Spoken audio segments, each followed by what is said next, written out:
Assalamualaikum warahmatullahi wabarakatuh. Perkenalkan, saya Muhammad Ruslani. Unit kerja saya di SMA 1 Suranenggala. Pada hari ini saya akan memberikan suatu solusi permasalahan pada anak yang suatu saat akan terjadi. Solusi itu adalah sangat besar.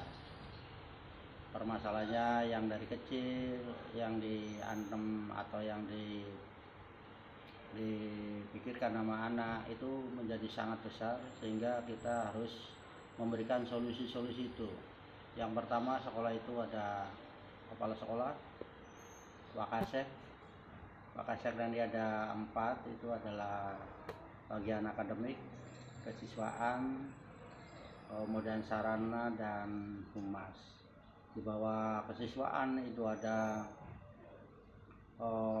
para pembina, kemudian di bawah ke kurikulum atau ke akademik itu adalah wali kelas, ada BP, dan BP itu adalah tersendiri dari suatu lembaga. Dan yang sarana itu ada bawahannya, ke bawah adalah ada guru yang ditunjuk sebagai pembantu dan ditambah dengan TU untuk sarana dan prasarana.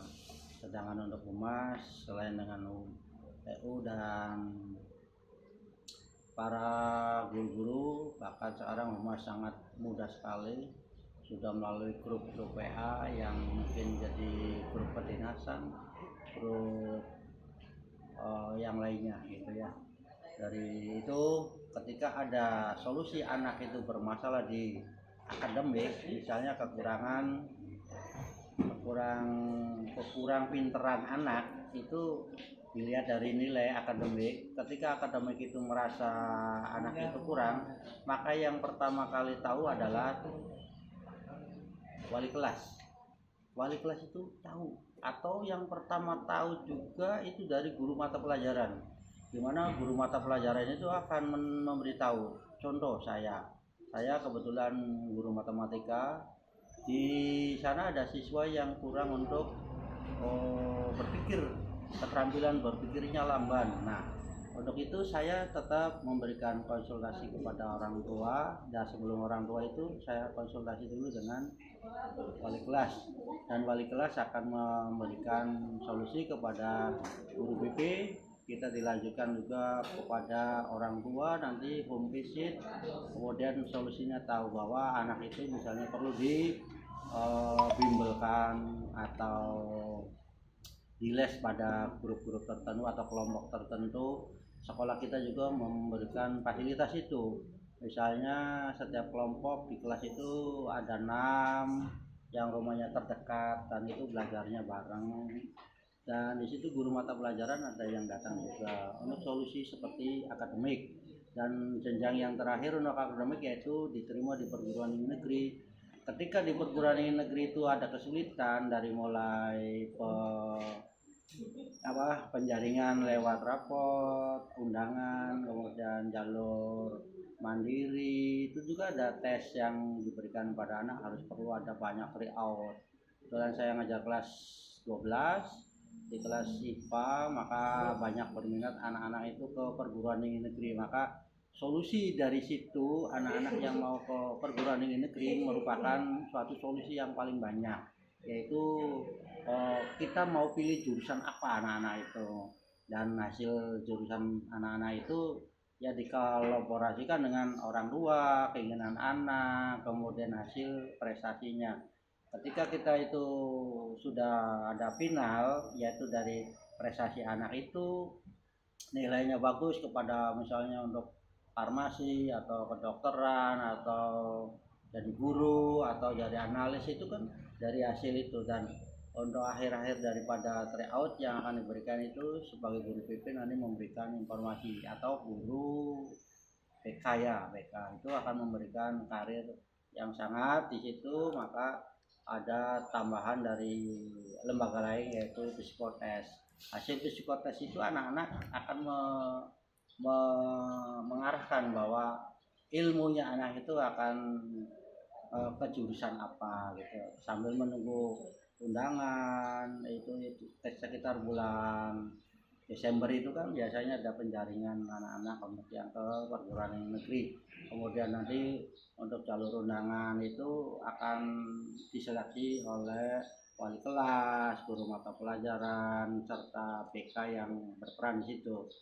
Oleh sebab itu peran orang tua dalam hal ini perlu diinformasikan bahwa anaknya mau ke perguruan tinggi negeri khususnya itu ya amat sangat banyak saingan nanti di sana. Soalnya satu perguruan negeri misalnya satu bangku itu direbukan mungkin puluhan ribu orang, karena se-Indonesia contoh ya di sekolah kami SMA 1 Suranenggala itu berminat pada ke UPI atau keguruan menjadi guru itu ya, itu satu bangku di sana itu memerlukan banyak sekali keinginan dari orang-orang se-Indonesia. Di SLTA itu tidak hanya di Suranenggala, mungkin ketika itu ya belum beruntung, bisa faktor nasib, bisa faktor kepandaian atau dan sebagainya, itu mempengaruhi kita anak-anak kita. Oleh sebab itu jangan sampai lupa doa kita kepada anak-anak yang mana untuk diarahkan kepada yang lebih baik, karena persetujuan orang tua kemudian ekonomi anak juga pengaruh.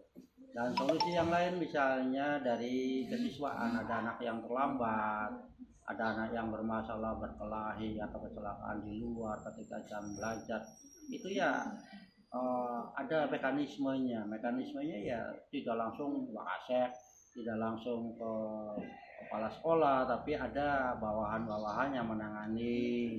Misalnya kalau kita keluar ke masyarakat bisa terjadi dengan suatu hubungan masyarakat yaitu humas. Jadi humas berperan di situ, ditambah dengan wali kelasnya, ditambah para pembinanya, kemudian ada solusi di situ. Maka sebelum ke kepala sekolah itu adalah hasil akhir. Jadi solusi yang terjadi di sekolah-sekolah itu banyak sekali. Ketika ada anak yang bermasalah itu tidak ditangani dari kecil dulu, yaitu dari kecil lebih tinggi levelnya. Kalau sudah selesai ya sudah selesai. Dan jangan lupa itu sebagai catatan sekolah kita, bahwa sekolah kita itu pernah punya masalah seperti itu dan penanganannya seperti itu, maka hasilnya seperti itu. Dan insya Allah itu sebagai arsip kita untuk sekolah kita, bahwa solusi kita itu untuk menyelesaikan masalah anak-anak khususnya itu dari mulai akademik yaitu jenjang karir, dan untuk kesiswaan tentang kenakalan, tentang keterlambatan dan sebagainya, itu ada jenjang waktu yang harus dilalui dari proses, yaitu proses yang kecil dulu. Jadi urutannya itu ya dari guru mata pelajaran, guru mata pelajaran baik yang di lapangan atau di luar, kemudian eskul, kemudian wali kelas, baru ke PP.